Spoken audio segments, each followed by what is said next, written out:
ಆದ್ರೆ ನಮ್ಗೆ ಅವಕಾಶ ಸಿಗಲಿಲ್ಲ. ಈಗ ನಿಜವಾಗ್ಲೂ ಕೂಡ ನನ್ನ ರಂಗ ಬೇರೆ ಆಗಿದೆ, ಧಾರ್ಮಿಕ ರಂಗಕ್ಕೆ ಹೋಗೀನಿ. ಆದ್ರೆ ನನ್ನ ಗಾಡ್ ಗಿಫ್ಟ್ ನಾಟ್ಯ ಕಲೆ ಇದೆ, ಏನು ಮಾಡೋಕ್ಕಾಗಲ್ಲ. ನಮ್ಮ ರಂಗ ಬದಲೇ ಆಗೈತಿ. ದೇವರು ಒಂದು ಪ್ರತಿಭೆ ಕೊಟ್ರೆ ಇನ್ನೊಂದು ಕೆಲಸ ಹಚ್ಚಿರ್ತಾನೆ. ಹೀಗಾಗಿ ನಾಟಕ ಅಂದ ತಕ್ಷಣ ಬಹಳ ಖುಷಿ ಆಗ್ತದೆ ನನಗೆ. LIC ಯಾಳ್ಗಿ ಸಾಹಿತ್ಯ ಬಹಳ ಇಷ್ಟ, ಅದನ್ನು ಓದ್ತೀನಿ. ಅದರೊಳಗೆ ಪ್ರಾಣ ಹೋದರೂ ಮಾನಬೇಕು ಅನ್ನುವಂಥ ನಾಟಕ ಸಾಹಿತ್ಯವನ್ನು ಭಾಳ ಚೆನ್ನಾಗಿ ನಾವು ನೋಡಿಕೊಂಡಿದ್ದೆ. ಅದನ್ನು ಈ ನಾಟಕ ಅಂದ ತಕ್ಷಣ ಎಲ್ಲ ಪಾತ್ರಗಳಿರ್ತವೆ. ಎಷ್ಟು ಚಂದ ಸಾಹಿತ್ಯವನ್ನು, ಅತ್ಯಂತ ಸರಳವಾದ ಸಾಹಿತ್ಯವನ್ನು ಈ ಸಾಮಾಜಿಕ ನಾಟಕದಲ್ಲಿ ನಾವು ಕಾಣ್ತೇವೆ. ಅವಾಗ ಸಾತ್ವಿಕ ಪಾತ್ರಧಾರಿಗೂ ಮತ್ತು ಕಥಾನಾಯಕ ಪಾತ್ರಧಾರಿಗೂ ಮತ್ತು ವಿಲನ್ ಮಾಡಿರ್ತಕ್ಕಂಥ ಆ ಪಾತ್ರಧಾರಿಗಳ ಮಧ್ಯೆ ಹಿಡಿಯುವಂಥ ಸಾಹಿತ್ಯ ಏನಿದೆ ಅದು ಬಹಳ ಅದ್ಭುತವಾಗಿರ್ತಕ್ಕಂಥದ್ದು.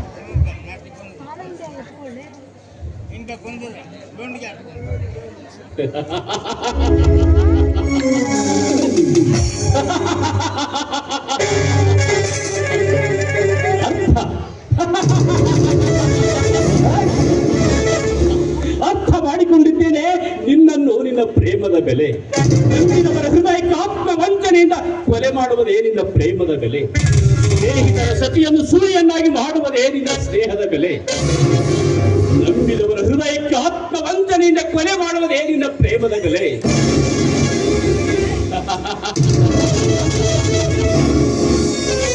ಶಂಕರ್, ನೀ ನನ್ನ ಪ್ರೇಮದ ಬಳ್ಳಿಯನ್ನು ತಿಳಿದು ನನ್ನ ಹೃದಯ ಅಂಗಣದಲ್ಲಿ ಬಿದ್ದಿದೆ. ಹೂವಾಗಿ ಅರಳಿ ಹಾವಾಗಿ ನನ್ನನ್ನೇ ಕಚ್ಚಿದೆಯ. ಶಂಕರ್, ನೀ ನನ್ನ ಮಿತ್ರನಲ್ಲ, ನನ್ನ ಅಂತರಂಗದ ಶತ್ರು. ಏಕೆ ರಾಜು, ನಿನ್ನೆದೆಗೆ ಚೂರಿ ಚುಚ್ಚಿದವರಂತೆ ಅರಚುತ್ತಿರುವೆಯಲ್ಲ. ಎದೆಗೆ ಚುಚ್ಚಿದ ಚೂರಿಯ ನೋವನ್ನು ಸಹಿಸಬಹುದಾಗಿತ್ತು, ಅನ್ನದಲ್ಲಿ ಕೊಟ್ಟ ವಿಷವನ್ನು ನುಂಗಬಹುದಾಗಿತ್ತು. ಆದರೆ ನೀನು ಆತ್ಮ ವಂಚನೆ ಎಂಬ ಚೂರಿನ ಚುಚ್ಚಿದ ನೋವು ಸಹಿಸಲಾರದಷ್ಟಾಗಿದೆ.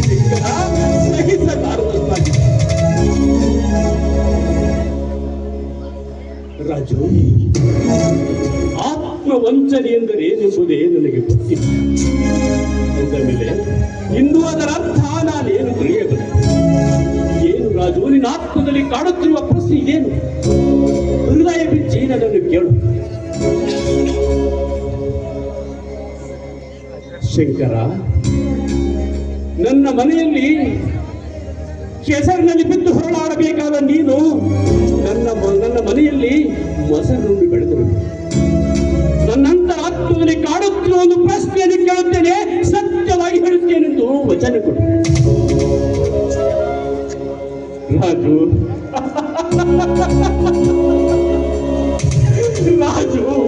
ಆತ್ಮವಂಚನೆ ಎಂಬುದೇನೇ ನನಗೆ ಗೊತ್ತಿಲ್ಲ. ಸತ್ಯವನ್ನು ಹೊರತುಪಡಿಸಿ ಅಸತ್ಯದ ನೆರಳೇ ನನ್ನ ಮೇಲೆ ಬಿದ್ದಿಲ್ಲ. ಹೇಳು ರಾಜು, ನೀನು ಕೇಳುತ್ತಿರುವ ಪ್ರಶ್ನೆಗೆ ಸತ್ಯವಾಗಿ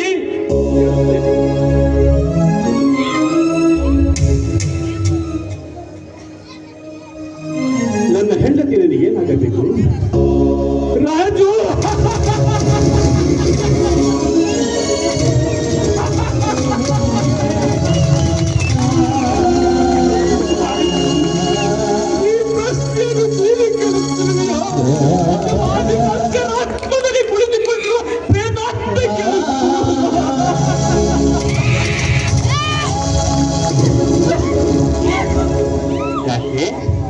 ನಿನ್ನ ಮನಕ್ಕೆ ನೋವಾಯಿತು ರಾಜು. ಇವಳೇ ನನ್ನ ಹೆತ್ತ ತಾಯಿ, ನೀನು ನನ್ನ ಹೆತ್ತ ತಂದೆ ರಾಜು. ಇವತ್ತು ಬಿಟ್ಟು ನನಗೇನು ಗೊತ್ತಿಲ್ಲ.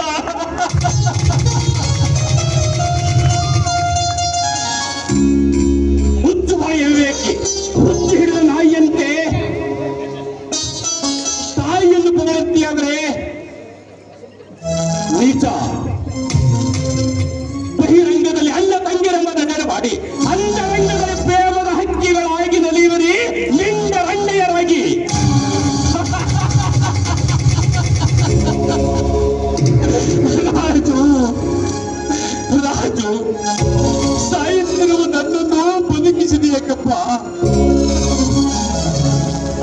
ರಾಜು, ಗೆಳೆಯನಿಂದ ಪ್ರೀತಿಯಿಂದ ನಿನ್ನ ಜೊತೆಗೆ ಬಾಳಿ ಬದುಕಿದ್ದಕ್ಕೆ ಈ ಬಹುಮಾನ.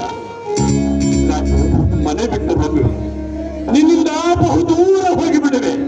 ಆದರೆ ಈ ಶಾಂತಿ ಸತಿಯನ್ನು ಮಾತ್ರ ಮನೆಯಿಂದ ಹೊರ ಹಾಕಬೇಡ ರಾಜು, ಮನೆಯಿಂದ ಹೊರ ಹಾಕಬೇಡ. ಕಟುಕರಿಗೆ ಕಾಯಿ ಹಿಡಿದ ವಾಕ್ಯಕ್ಕೆ ಕರುಣೆಬಾರದು, ತೊಲಗು ಮೊದಲು ಇಲ್ಲಿಂದ. ನೀವಿಬ್ಬರು ತೊಲಗಿ ಮೊದಲು ಇಲ್ಲಿಂದ. ಆ ಕಥಾರಾಜು ಆ ಸಾತ್ವಿಕ ಪಾತ್ರಧಾರಿಯ ಸನ್ನಿವೇಶ.